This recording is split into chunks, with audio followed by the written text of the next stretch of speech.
Ah yes, so you have come to seek the power of rage baiting. Well, do I have good news for you, devious young trainer? Okay, I'm not doing the voice anymore. I have just the acronym to help you succeed. Fittingly to Pokemon VGC, stall. S. Be sly. Create your evil plan and understand how and what causes your plan to function. What makes your plan evil? T.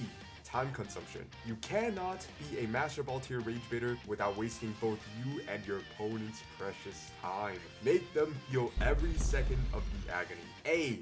Aggravation. It's called rage baiting for a reason, okay? Do everything in your power to enrage your opponents. Do not make them want to play the game again. And arguably more important than the last point, L.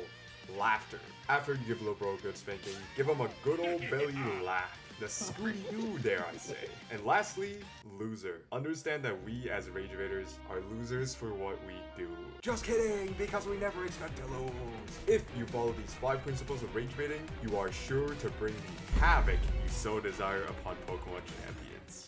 Today I'll be using the scrafty team I built in the Pokemon Champions VGC Rank Battles.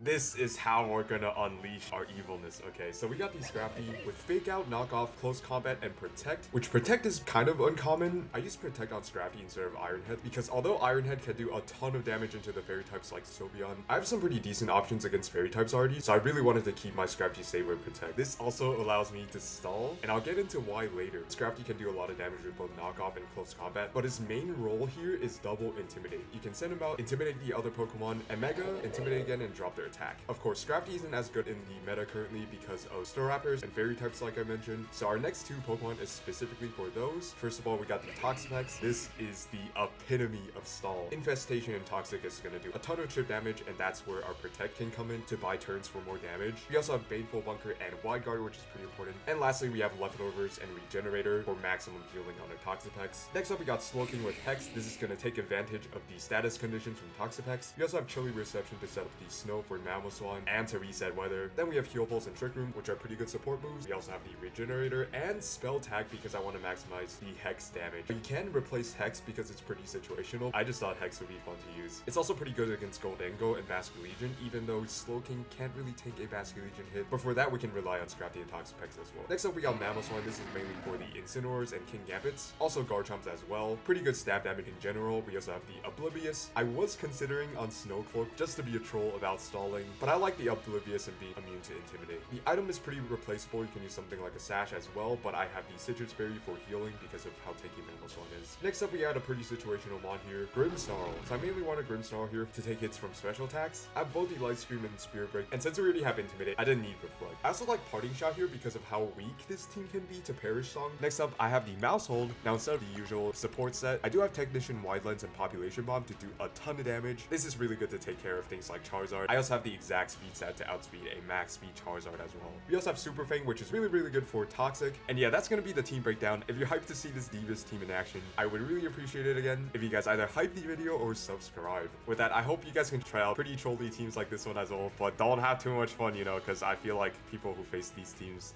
do not have that much fun. But with that, let's get into the video.